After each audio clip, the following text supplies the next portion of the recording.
तो स्क्रीन सभी लोगों को दिख रही होगी। Yes sir. बच्चों ने अभी ज्वाइन किया, उन्हें भी कोई प्रॉब्लम तो नहीं है? नहीं। चलिए, एक बड़ा अच्छा रिजल्ट है नंबर थ्योरी का।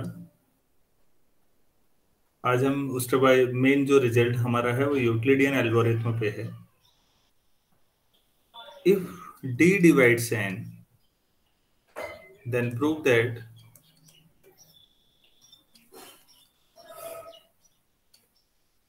2 to the power d minus 1 divides 2 to the power n minus 1। ऐसा बात है। अगर d कोई दो इंटीजर हैं, d n को डिवाइड करता है, तो 2 की पावर d माइनस 1 हमेशा 2 की पावर n माइनस 1 को डिवाइड करेगा। आपके मन में d और n कोई भी नंबर एग्जाम्पल आ रहे होंगे, आप ट्राई कर सकते हैं। तो बच्चों, इसको प्रूफ करने के लिए थोड़ा सा मैं पहले आंसर नहीं डिस्कशन पे जा रहा हूं।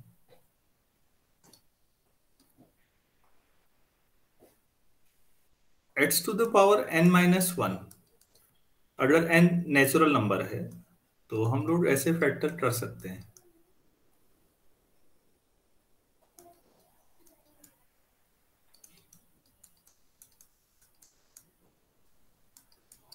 आप कहेंगे हमें कैसे पता लगेगा ऐसे करना है? तो ये जो सेकंड ब्रैकेट है, इसे जीपी मान लो, इसका सम देखो, बाकी बचा हुआ आ जाएगा। ऐसा है या नहीं है, देखिए तो।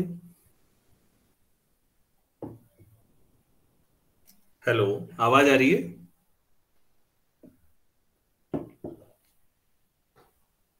Yes yes sir. Sir. Yes sir. Yes. N यहाँ नेचुरल नंबर है। अरे भाई, ये सेकंड ब्रैकेट को जीपी मान लो, 1 प्लस एक्स स्क्वायर इधर से लिख दो, एक्स की पावर एन माइनस 1, तो क्या होता है? एक्स की power N minus 1 upon X minus 1 ही तो होता है जीपी का सम। अगर ऐसे नहीं पसंद आ रहा है तो आप लोग मुझे ये बताइए, आप इसे क्या लिखते हैं?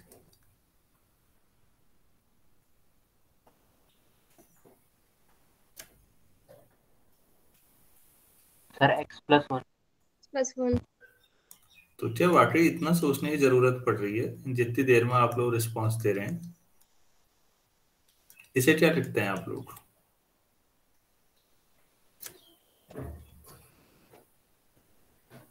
Sir x square plus X plus 1।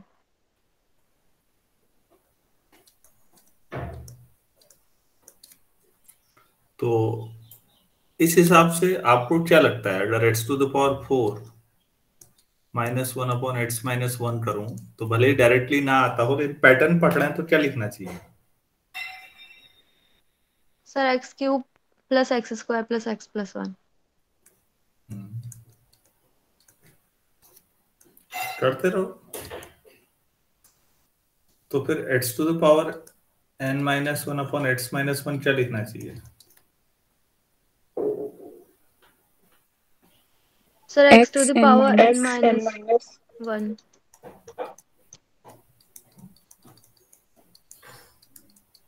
तो यही तो लिखा है ऊपर। ऐसे भी लिख सकते हैं। इसके अलावा और भी रूट तरीके हैं, बाइनोमियल थ्योरम का एक्सपेंशन, कई चीजें हैं।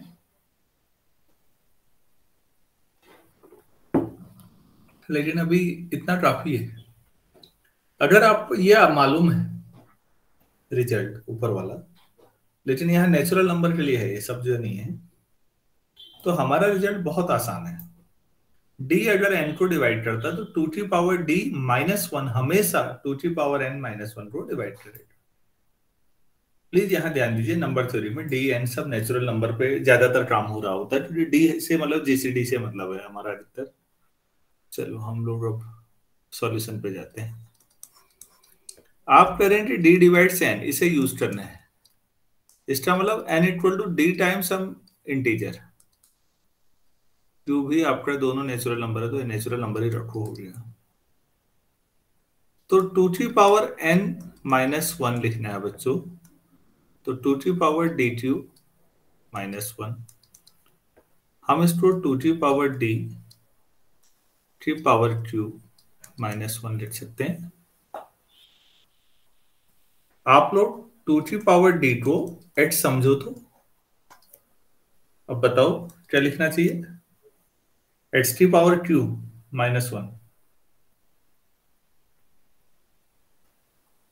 अभी तो आपने लिखा है, ठीक ऊपर लिखा हुआ है भाई रिजल्ट। क्या लिखना चाहिए?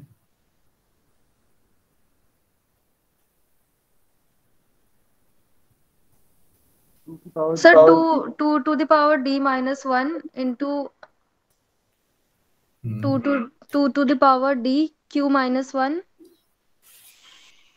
एंड plus सो 2^d+1 तक ना।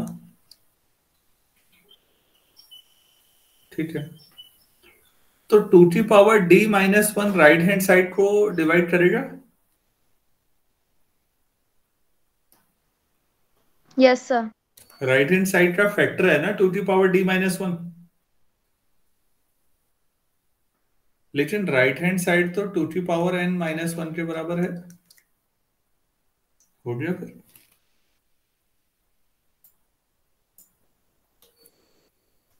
दिस implies 2^d-1 divides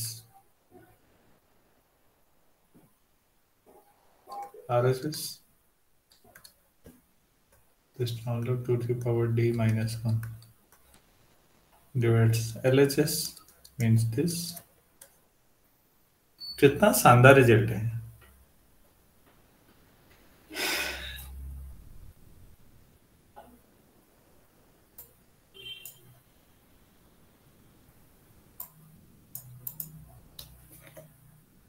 सोचो ना, 2 अगर 8 को डिवाइड कर रहे हैं, या 3 कर लो 9 को डिवाइड कर रहे हैं, तो 2^3-1 2^9-1 को डिवाइड करेगा। ये कह रहे हैं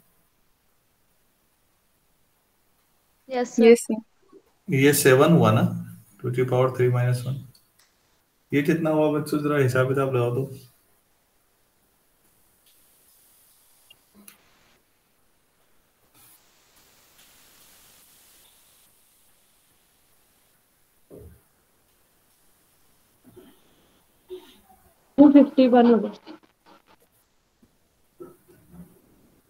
क्या ये सही है?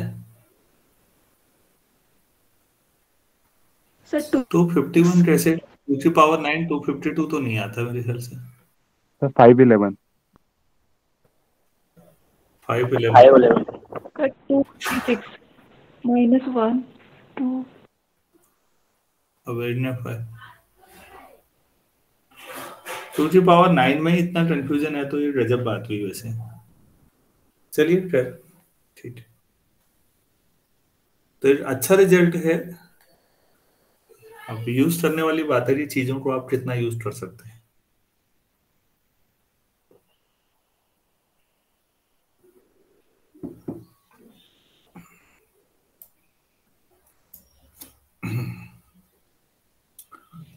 Next question,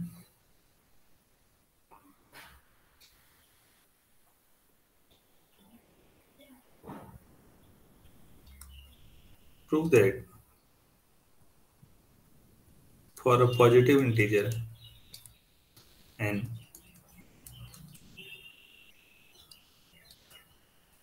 and for any integer a,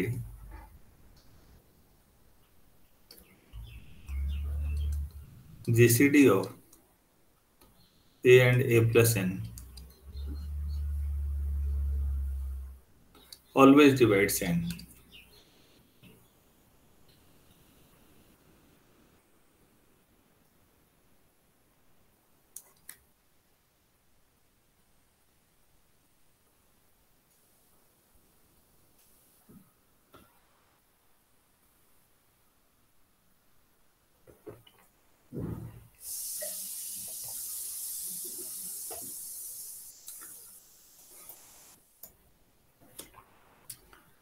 तो कई किताबों में बच्चों जीसीडी जैसे मैं लिख रहा होता हूँ ना, मैंने आप लोगों को जीसीडी ऑफ ए बी जैसे लिखा है, डी लिख दिया, तो आप ऐसा हो सकता है कि बुक्स में सीधे ये लिखा हो। तो आपको ध्यान रखना पड़ेगा कि जीसीडी के लिए सिंबल बिना जीसीडी के भी ब्रैकेट लिखा हो, नंबर थ्योरी में और जगह पे नहीं, कोऑर्डिनेट ज्योमेट्री में नहीं। नंबर थ्योरी में अगर खाली ब्रैकेट में स्मॉल ब्रैकेट के साथ ए बी लिखा हुआ है तो ये जीसीडी ही पूछा गया है। जब बाद में अभी एलसीएम के बारे में पढ़ेंगे तो वहां स्क्वायर ब्रैकेट आएंगे। ये ट्रेंड रहा है नंबर थ्योरी का।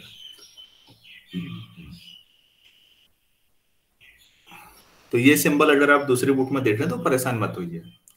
कुछ सिंबल हैं जो आपको मालूम होने चाहिए कि आपने जो पढ़े हैं उनसे अलर्ट भी हो सकते हैं। जैसे 8 तो ये बताया मैंने, 8 और बताता हूं जहां आप परेशान हो सकते हैं। आप लोगों ने एनसीआर पढ़ा होगा, किसी को याद है एनसीआर का फॉर्मूला क्या है? n factorial upon r factorial n minus r factorial.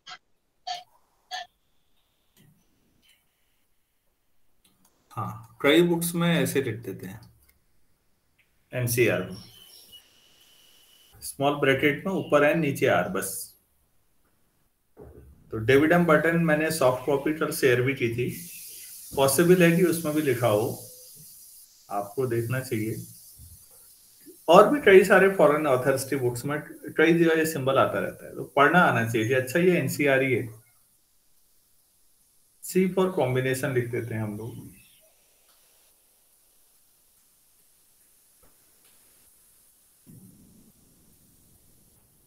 तो दो सिंबल आपने देख ले, हो सकता है कई बच्चों को नया मिला हो। एक तो ये एनसीआर का, एक जीसीडी का। तो अभी मैं जो जीसीडी है ए और ए प्लस एन का, उसको कुछ मान लेता हूं। Let this equal to D. तो इसका मतलब ये हुआ कि D divide A and D divide A plus N. तो डी इनके डिफरेंस को भी डिवाइड करेगा, A plus N minus A. ठीक है ना? मतलब इन दोनों के कॉम्बिनेशन को, तो डी डिवाइड्स सीधे एन आ गया। दो दो लाइन के सवाल।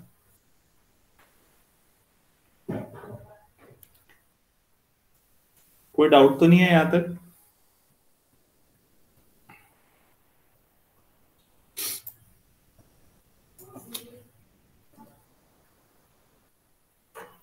तो आज हम लोग पढ़ते हैं यूक्लिडियन एल्गोरिथम।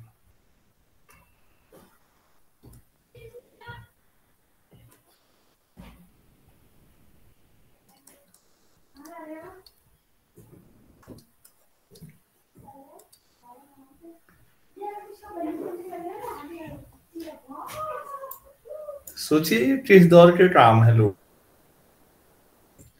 वो भी तब जब हमारी पिछली पीढ़ियां तक अनपढ़ रही हैं।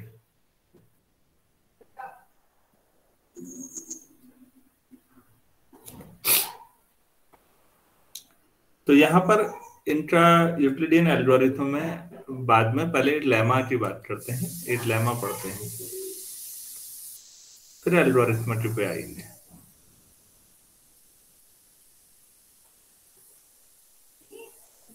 If A equal to B Q plus R, जहां आर ऐसा है, मतलब ए और बी इंटीजर है, बी पॉजिटिव इंटीजर है। तो डिवीजन एल्गोरिथम में हमने पढ़ा है। तो मैं ये बताना चाह रहा हूं,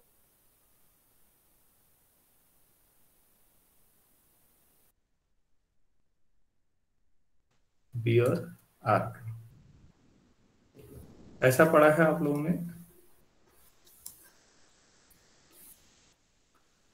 डिवीजन एल्गोरिथम तो आप लिखते हैं वो ठीक है, लेकिन इसकी भी एक खासियत है कि अगर कभी भी ए और बी का जीसीडी निकालना है तो वो सेम होता है जितना बी और आर का जीसीडी।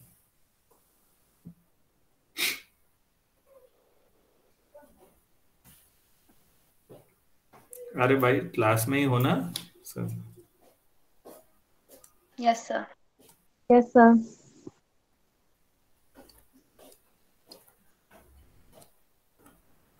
ए और बी का जीसीडी और बी और आर का जीसीडी हमेशा सेम होते हैं डिवीजन में।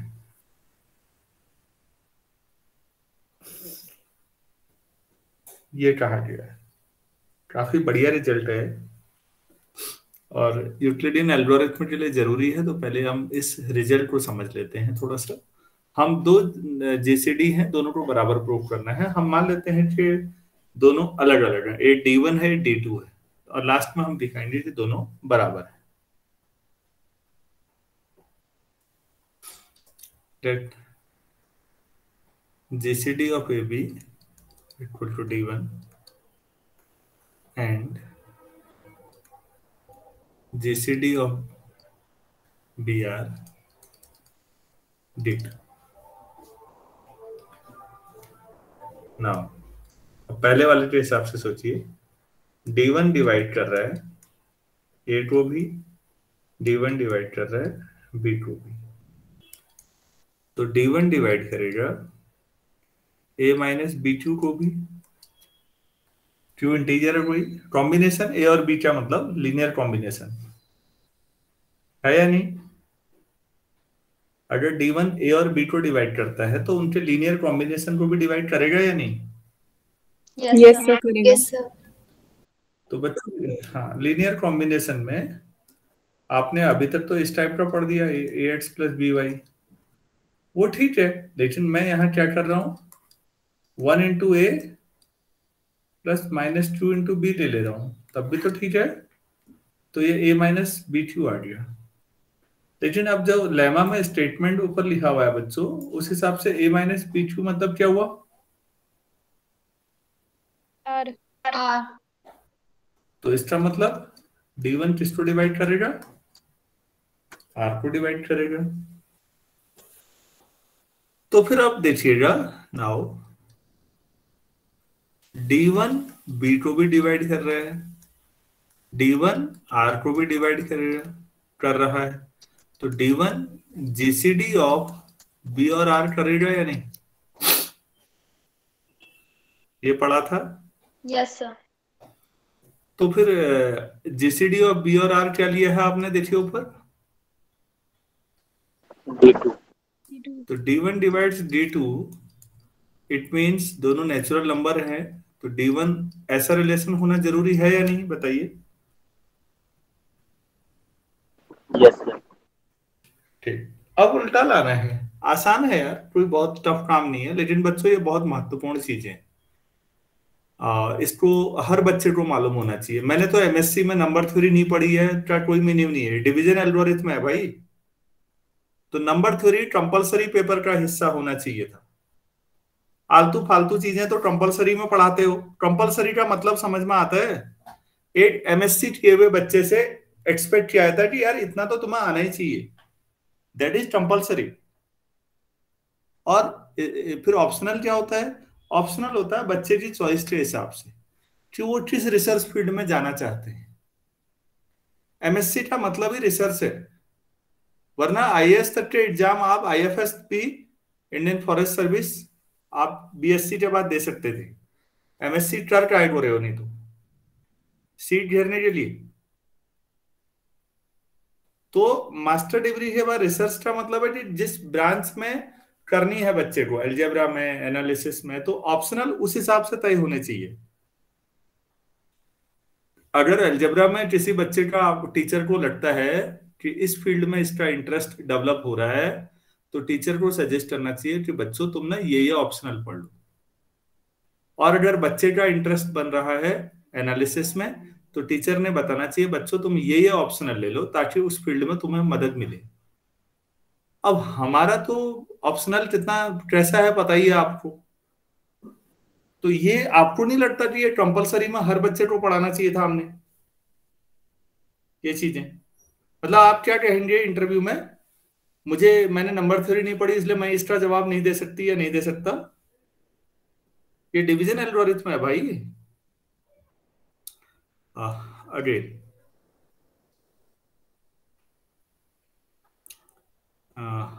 हम GCD दूसरा ले रहे हैं। अरे यार बुरा तो नहीं मानते हो मेरी बातों का? ऐसा तो नहीं है ना? No, sir. No sir.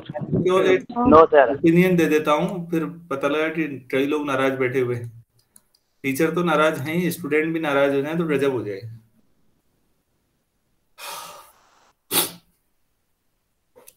D2 जो है B और R का GCD है, मतलब D2 B को भी डिवाइड कर रहा है, D2 R को भी। इसकी मदद से हम ला सकते हैं कि D2 डिवाइड्स, मुझे लाना हुआ B2 प्लस R को भी डिवाइड करेगा फिर, क्यों? लीनियर कॉम्बिनेशन है या नहीं है? Q भी तो इंटीजर है, यहाँ तो सब इंटीजर ही इंटीजर है ही क्या? और तो D2 डिवाइड्स A आ जाएगा।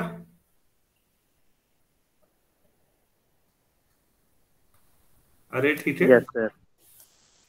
तो आप कह रहे हैं कि D2 divides A, D2 divides B, इसका मतलब D2 डिवाइड्स,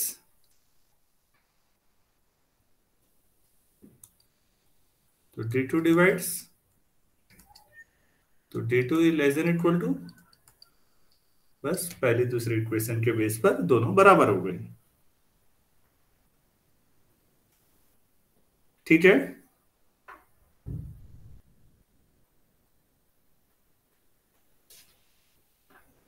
यस सर। हाँ तो दोनों बराबर है, नोट कर लीजिए, हो गया। अब हम मेन एल्गोरिथ्म में आते हैं। एल्गोरिथ्म मैंने कई दिन पहले बता दिया आपको, जीसीडी निकालने वाली, लेकिन थ्योरी नहीं बताई, मैंने सवाल कराई। आज मैं आपको उसका प्रूफ कराता हूं, theory.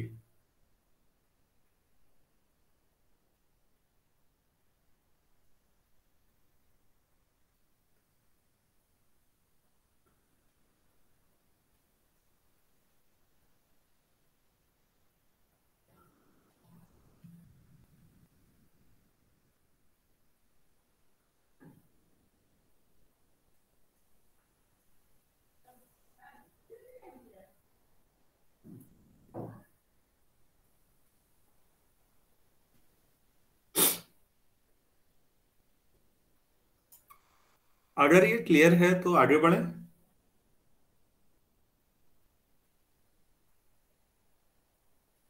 Yes sir. Yes sir. Yes sir. चलो ठीक है, अगर आपको कोई दिक्कत नहीं है तो यहाँ पर जब डिवीजन एल्गोरिथम हम लोग करते हैं तो बच्चों एक चीज नोट करने लायक है। ये तो हो गया, आपने लिख लिया होगा कि दोनों बराबर हो गए। तो डिवीजन एल्गोरिथम में जब आपको पिछली बार ए और बी का बताया था, मैंने जीसीडी निकालो, एक सवाल कराया था, एक दो। तो अगर आप लोगों को याद हो तो छोटी संख्या से बड़ी संख्या को डिवाइड करो, फिर रिमाइंडर आएगा, फिर रिमाइंडर से छोटी को डिवाइड करो, एंड सो ऑन, कंटिन्यू करते रहो। ऐसा होता था ना? तो आप ही ये बताइए, यस सर। जो b होता था पहली बार में, b से छोटा होता था, फिर r1 से छोटा, r2 से छोटा, r3, ऐसे चलते रहो, rn या n+1 जो भी लिखना हो यार। तो लास्ट में ऐसा आता है या नहीं? Yes sir. तो बच्चों यस सर। ये एक पॉजिटिव इंटीजर्स या नॉन नेगेटिव इंटीजर्स का डिक्रीजिंग सीक्वेंस है या नहीं?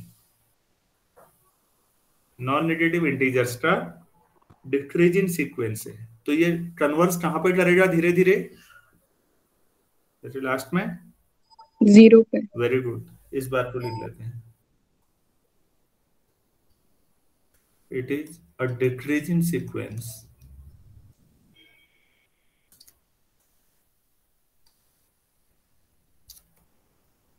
of non-negative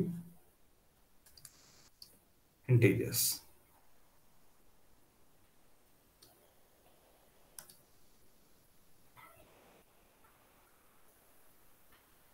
Which is bounded below.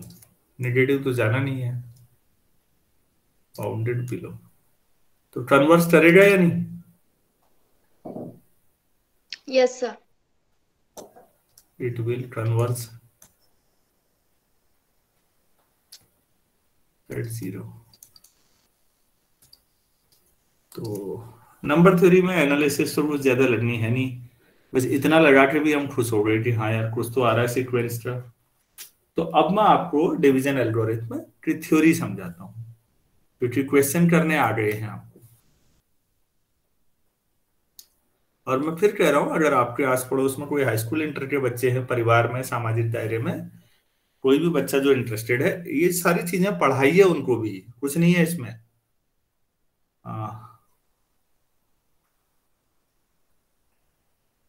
पता नहीं 11th-12th में क्या क्या पढ़ाते रहते हैं, मैं तो अपने हिसाब से पढ़ाते रहता हूँ जो मुझे लगता है सही है, कॉलेज में भी और अपने बच्चों को घर पे भी। मेरा मानना है कि ये जो सिलेबस का ढांचा है ये बहुत ही नॉनसेंस है, बहुत सारी जगहों पे, ऐसा नहीं कि हर जगह पे।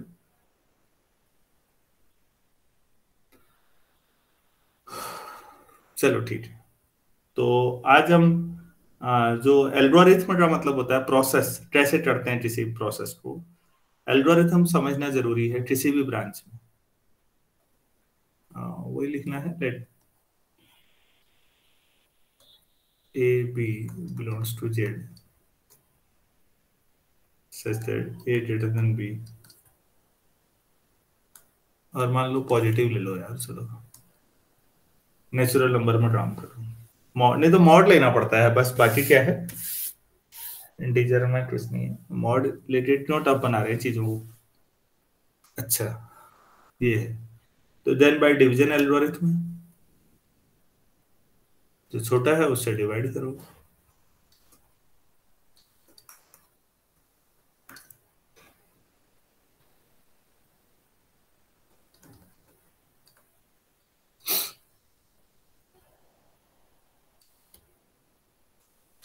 Equal to B Q one plus, पहले स्टेप में R1 मान लेते हैं, जहां पर जो R1 होगा ऐसा होगा या B से छोटा होगा।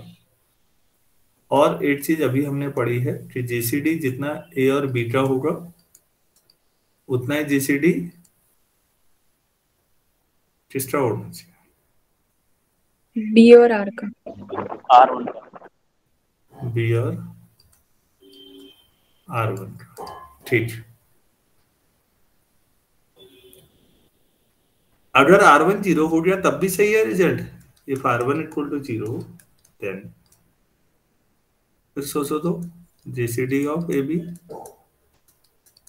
Equal to GCD of B0, फिर कितना आ जाएगा, सब बी। वैसे भी दो नंबरों में छोटा बड़ा है तो फिर जीसीडी, अगर पूरा पूरा डिवाइड कर रहा है कोई छोटा नंबर बड़े को, रिमाइंडर 0 कब आता है बच्चों, जब छोटा नंबर बड़े को पूरा डिवाइड कर दे। अगर पूरा पूरा डिवाइड कर दे तो दो नंबरों का फिर जीसीडी क्या होगा, वो छोटा इंटीजर ही तो होगा।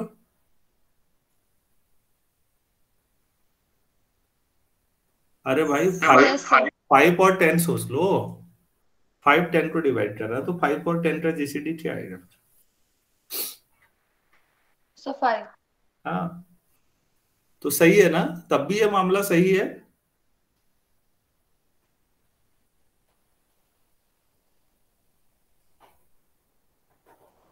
अगर आप ये कहते हो कि R1 जो है ऐसा है,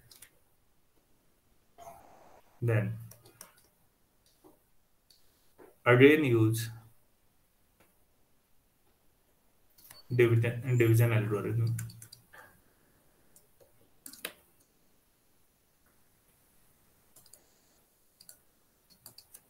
ठीक है, दोबारा लगाइए।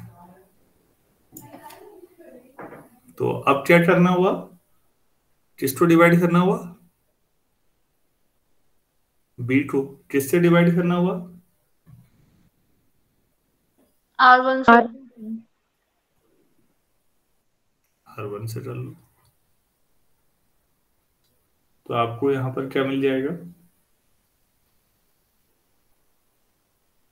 Q2 प्लस R2, ऐसा कुछ मिल जाएगा। तो फिर आप क्या लिखोगे, जो R2 है वो R1 से छोटा है, यही आएगा, विद जीसीडी ऑफ, इस बार क्या लिखोगे फिर आप बताइए,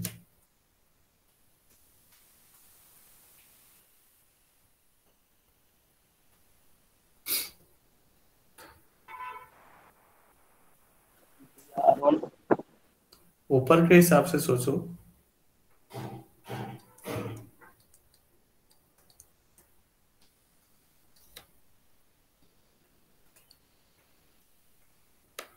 ऊपर वाली लाइन में सोचो ना बच्चों, अगर आप यहां सोच पा रहे हैं तो नीचे भी सोच लेंगे।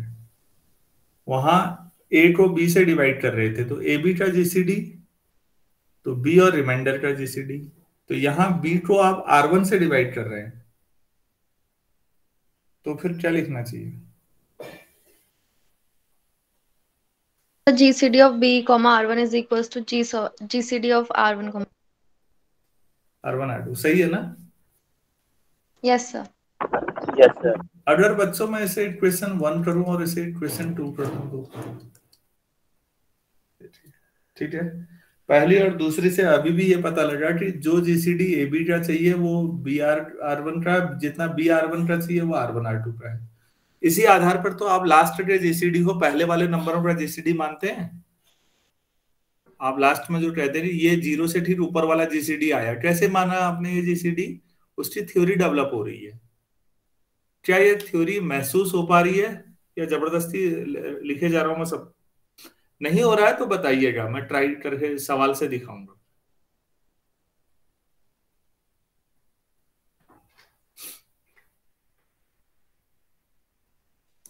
अगर R2 0 होगा then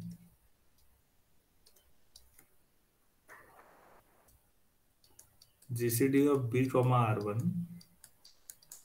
equal to GCD of R1, R2 0 है, तो ये R1 ही आ जाएगा, क्योंकि R1 B को पूरा पूरा डिवाइड कर रहा होगा, फिर बात वही आई, और R1 छोटा है B से।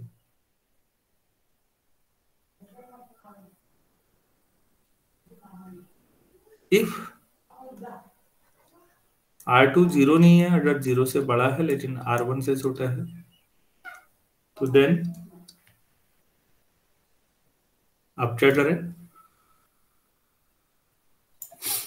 Continue this process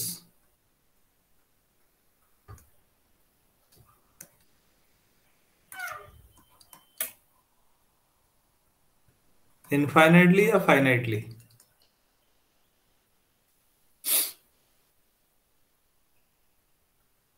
So finitely.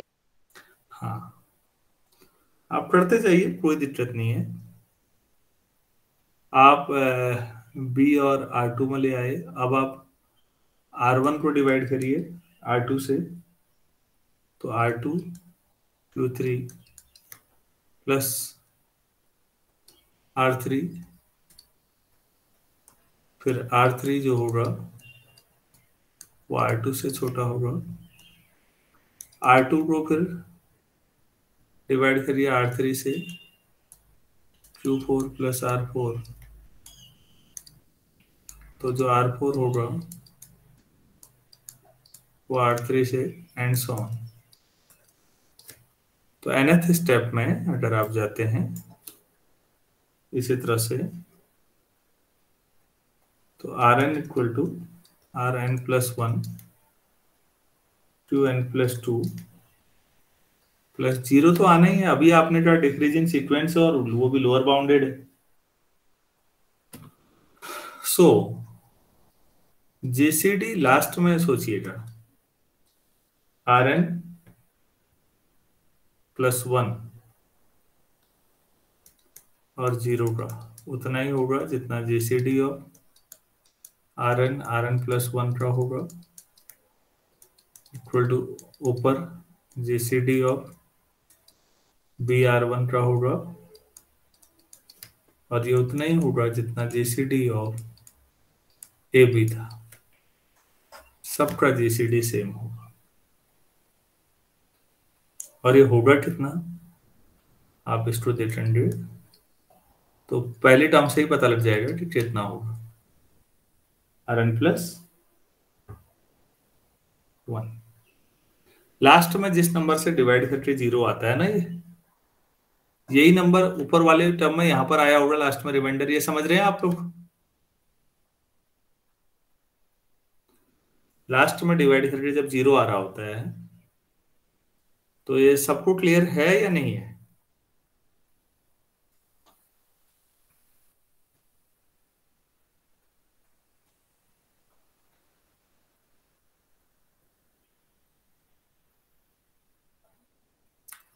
बच्चों समझ में नहीं आ रहा है तो वो बताइए, आ रहा है तो रिस्पॉन्स दीजिए।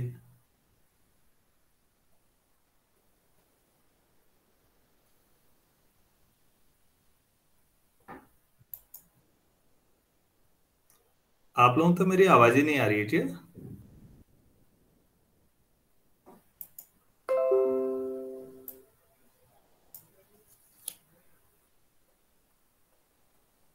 हेलो, मेरी आवाज नहीं आ पा रही है आप लोगों तक? सर आ रही है। सर आ रही है।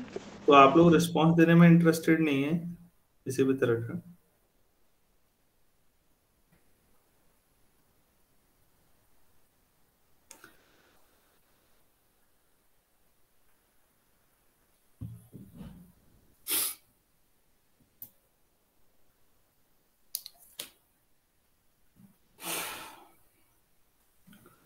तो ये आपके जेसीडी का तरीका था। कोई एक क्वेश्चन बताइए।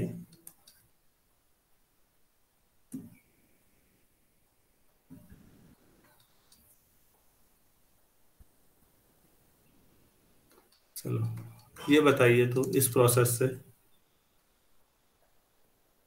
करिए प्लीज।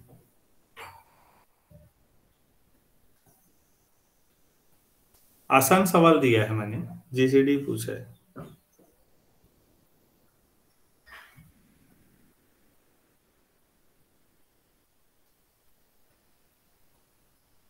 ओरली बता सकते हैं विद लॉजिक? सर 50 नहीं 25। लॉजिक क्या है? सर 50 से डिवाइड किया तो फिर उसके बाद रिमाइंडर 25 आया तो 25 से 50 डिवाइड हो जाएगा। 50 से तो होगा नहीं, तो फिर 50 का आधा 25 से करो। 25 से हो जाएगा, ठीक हो गया। डिवीजन एल्गोरिथम लगा के करिएगा एक बार, तो आपको ये जो थ्योरम का स्टेटमेंट है, ये जो कर रहे हैं आप लोग, ये समझ में आ जाएगा। चलिए ठीक है, तो अब हम लोग जीसीडी कर चुके हैं, थोड़ा सा एलसीएम के बारे में बात करते हैं। Least common multiple.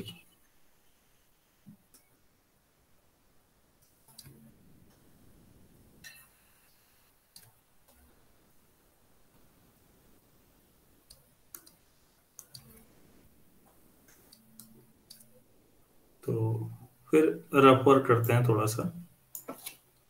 कोई दो नंबर ले लेते हैं, उनका एलसीएम देखते हैं। तो हमने 3 और 5 का एलसीएम पूछा है, मान लेते हैं। तो मैं एक एक करके समझाना चाहूँ। 3 के मल्टीपल ढूंढिए। मल्टीपल मतलब गुणांक, 3 की टेबल में जो आता है।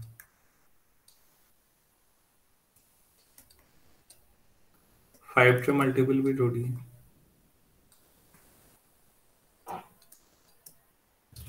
मल्टीपल आ गए तो लास्ट के दो शब्द एक साथ लिखिए आप। कॉमन मल्टीपल ढूंढिए। तो कॉमन क्या क्या आए हैं दोनों के?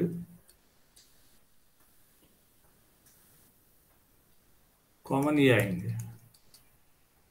तो अब इन कॉमन में लीस्ट मतलब सबसे छोटा कौन सा कॉमन मल्टीपल है, क्योंकि सबसे बड़ा तो आप निकाल नहीं पाएंगे। 15। तो वो आपका इस तरह से है। कंसेप्चुअली ये हुआ, जैसे मैंने जीसीडी समझाया ऐसे ये भी एक तरफ से, पहले मल्टीपल, फिर कॉमन मल्टीपल, फिर लीस्ट कॉमन मल्टीपल। तो ये हुआ जो छोटे बच्चों को हमें समझाना चाहिए, चाहे 2 नंबर हो 3 नंबर हो, हमें ऐसे समझाना चाहिए कि पहले मल्टीपल निकालो, फिर कॉमन मल्टीपल निकालो स्टेप 2 में, और फिर लीस्ट कॉमन मल्टीपल बताओ। ये तो हुआ जो उनका कंसेप्ट क्लियर करना है ताकि वो भूले ना। क्वेश्चन करना थोड़ा आसान करते हैं तो हम जरा जल्दी वाले होते हैं। क्वेश्चन करना अलग चीज है बच्चों, कंसेप्ट समझना कई बार अलग चीज है। तो वो सबसे छोटा नेचुरल नंबर जिसको कोई दो नंबर जो है पूरा पूरा डिवाइड करें, ए और बी। जैसे जीसीडी में जीसीडी डिवाइड करता था, यहाँ नंबर जो है वो डिवाइड करेंगे अपने एलसीएम को। लेट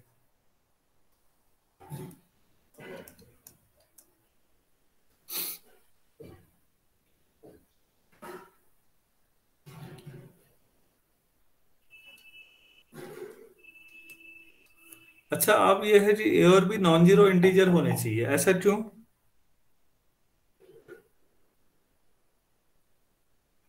जीसीडी में तो आपने कहा कि 8 जीरो होगा चलेगा, एलसीएम में आप कह रहे हैं कि दोनों नॉन जीरो होने चाहिए, ऐसा क्यों कहा होगा?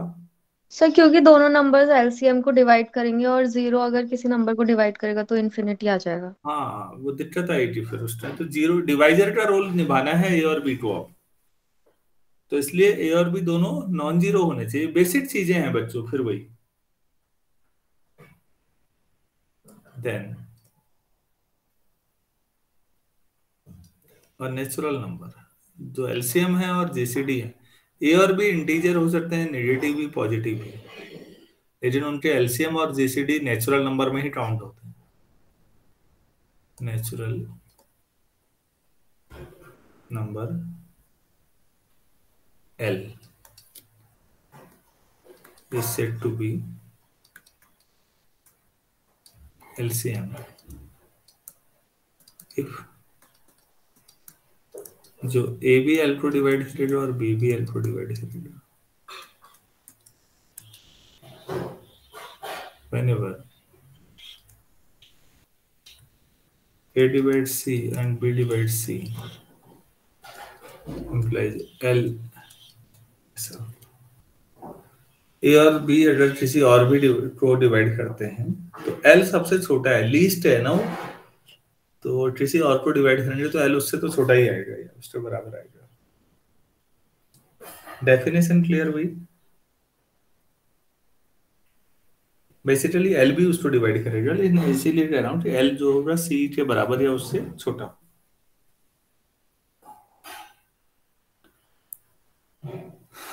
तो यहां से अगर ये डेफिनेशन क्लियर हुई है सबको, तो हम एक बहुत इंपॉर्टेंट रूल लिख सकते हैं। अब बचपन से हमने पढ़ा हुआ है इस रिजल्ट को। थ्योरम ये होती थी, इफ ए बी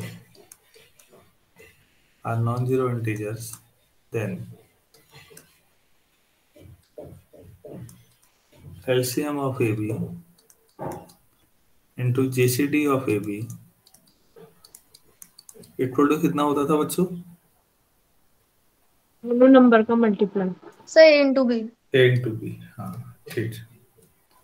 दो नंबर्स का प्रोडक्ट और उनके एलसीएम जीसीडी का प्रोडक्ट बराबर होता है, वो तो ठीक है। अब इसे प्रूफ भी तो करना होगा, फिर बराबर होता है साबित करो।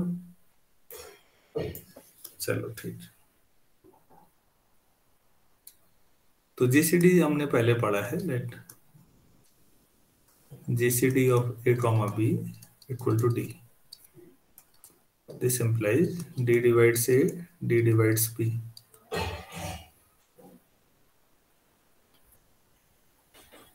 Then there exist two integers x and y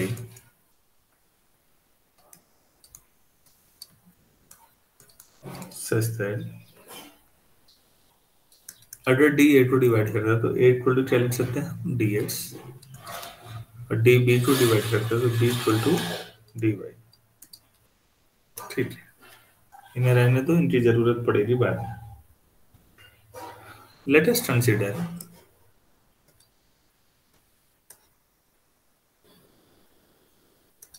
an integer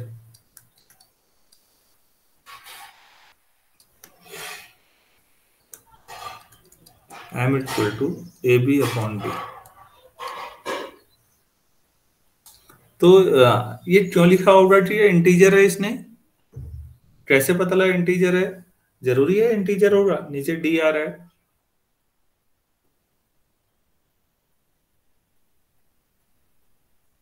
sir क्योंकि डी ए को भी डिवाइड कर रहा है और बी को भी, तो इसको डिवाइड कर देगा ए भी। वेरी गुड, तो ये इंटीजर जस्टिफाइड है। सो अब पुट इन ये वाली वैल्यू जो ऊपर रखी है, this implies m equal to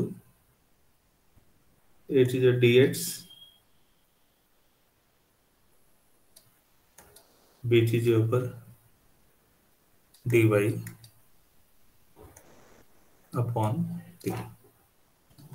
तो 8d कैंसिल हो गया,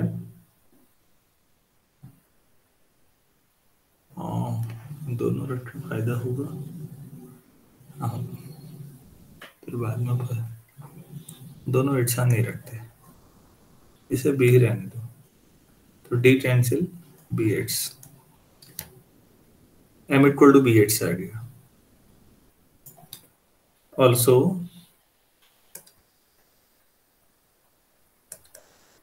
ए रहने दो, बी की जगह डी वाई रखो, तो M equal to A Y भी आ गया।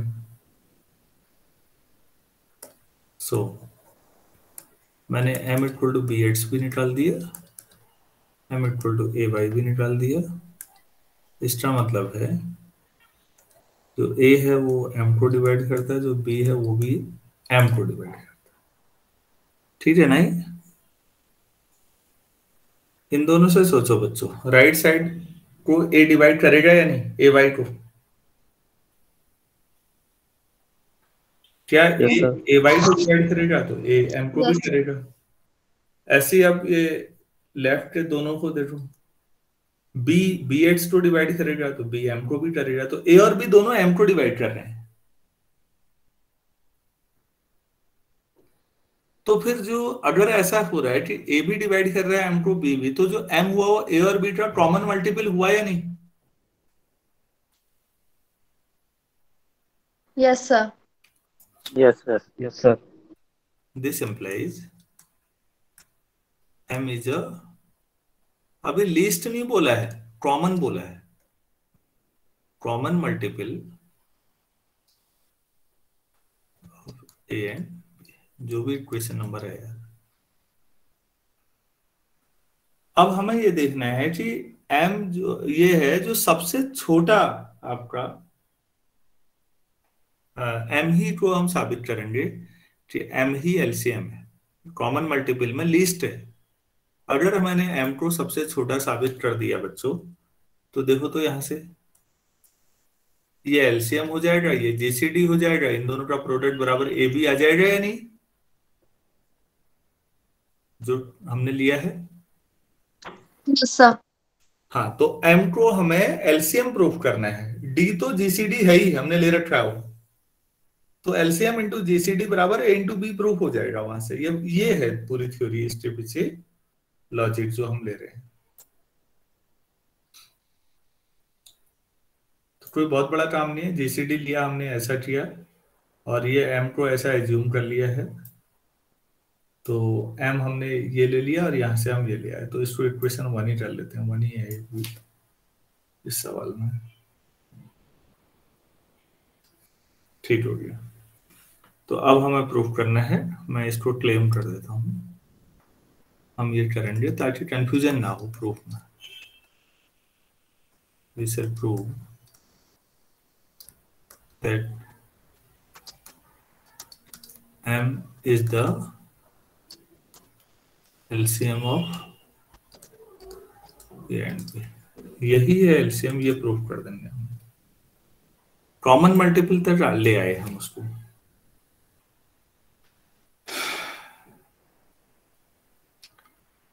कैसे प्रूफ करें? मान लेते हैं कोई इसका जो एलसीएम है वो C है, या C कोई दूसरा कॉमन मल्टीपल है।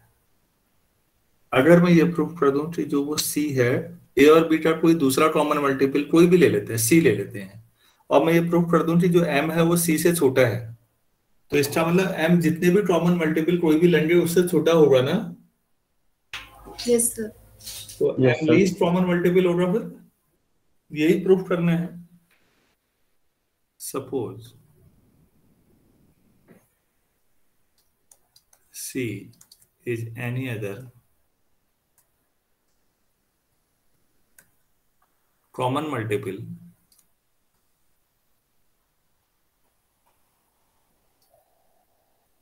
of A and B,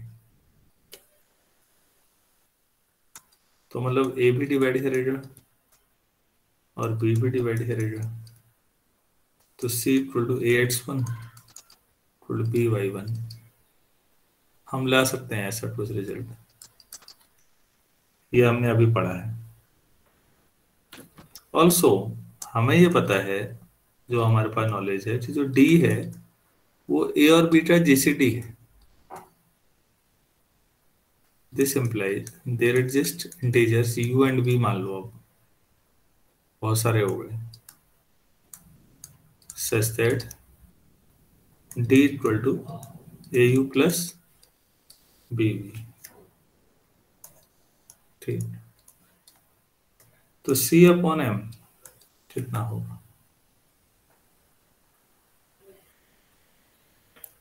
C upon M कितना था? AB अपॉन D, तो ये हो जाएगा CD अपॉन AB। C तो ठीक है, D कितना लिखा आपने अभी? AU plus BB upon AB। हाँ, पहले में A कैंसिल हो जाएगा, तो मैं से C upon B times U, दूसरे में C upon A time B cut जाएगा B, ऐसा लिख सकता हूँ। Yes sir. अगर आपने ये C अपॉन B और C अपॉन A लिख दिया है, तो आपको लग रहा होगा कि ये U into sum y1 plus V into sum x1, या कुछ भी ले लो x1 मान लो, ऐसा, वेर y1 मतलब आपने C अपॉन B लिया है और x1 C अपॉन A ले लिया, उससे कोई फर्क नहीं पड़ता, तो इसको इंटीजर ही आएगा, ये भी k मान लें, इंटीजर्स का कॉम्बिनेशन। तो ये किसकी वैल्यू आई? C अपॉन M, तो C इक्वल टू M के। तो जो है M divides, since M divides M के, इसका मतलब M डिवाइड्स C। M अगर C को डिवाइड करेगा तो फिर M less than equal to C हुआ या नहीं?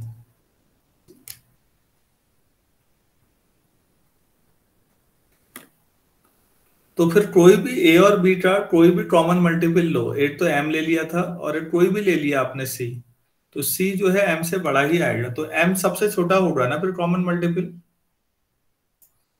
Yes sir. This implies M is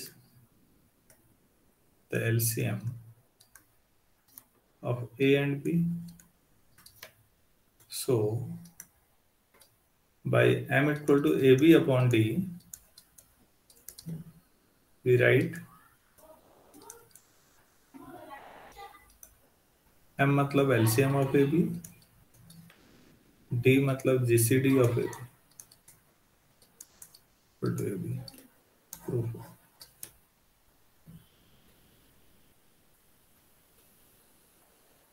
ठीक है ना? Yes sir. तो बच्चों, अब अगर आपको ये कहा जाए कि दो नंबर रिलेटिवली प्राइम है तो उनका एलसीएम कितना होता है? प्राइम होना जरूरी नहीं, रिलेटिवली प्राइम कह रहा हूं मैं। नोट करो। सर उनके प्रोडक्ट के बराबर, क्यों? क्योंकि जीसीडी 1 हो जाए। A and B are relatively prime, बिल्कुल relatively prime, that is GCD of AB 1 हो जाएगा, तो फिर उनका LCM of AB A into B होता है, तो सीधे आ जाएगा। तो दो नंबर रिलेटिवली प्राइम है तो उनका LCM डायरेक्टली उनका प्रोडक्ट है, रिलेटिवली प्राइम पर ही है, ऐसा प्राइम होने की जरूरत नहीं है। तो बच्चों, ये हमारा एक फंडामेंटल शुरुआत का होगी। अब आज हम, मुझे लगता है इतना काफी है। कल की क्लास के बारे में मैं 100% श्योर नहीं हूँ, क्योंकि कल से एडमिशन होने शुरू हो रहे हैं और हमारे कॉलेजों की बदकिस्मती है कि जब भी एडमिशन शुरू होते हैं तो कुछ लोगों का काम ही बवाल करना है फिर उसमें। तो अगर ऐसा ना हो तो बहुत ही अच्छी बात है, मैं पढ़ाना ही चाहूंगा। ना हो पाए तो उसको अन्यथा मत लीजिए, क्या करें, फिर देखते हैं कुछ और। सर लीनियर की भी नहीं होगी? लीनियर तो हो जाएगी मेरे ख्याल से 10 बजे तक, तो ठीक है, और 10 से 11 में भी हो सकता है हो जाए, तो इसीलिए मैं सुबह से जितनी जल्दी हो सकता है वो ट्राई कर रहा हूँ। नहीं होगी मैंने कहीं नहीं कहा दोनों में, मैं कोशिश में हूँ हो जाए। क्योंकि कोई भी अगर भीड़ बढ़ती है चीजें तो प्रिंसिपल सर ने सबसे पहले कहना है कि कंप्यूटर लैब बंद करो।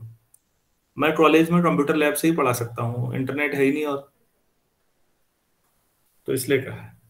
चले देखते हैं, आज ये काफी हद तक हो गई है। कल हम पीएमआई पे काम करेंगे और लीनियर अलजेब्रा में हम डायरेक्ट सम की कोई प्रॉब्लम होगी बची हुई तो वो सॉल्व करेंगे, नहीं तो मैट्रिक्स पे स्टार्ट करते हैं। इसमें किसी को कुछ पूछना है अभी?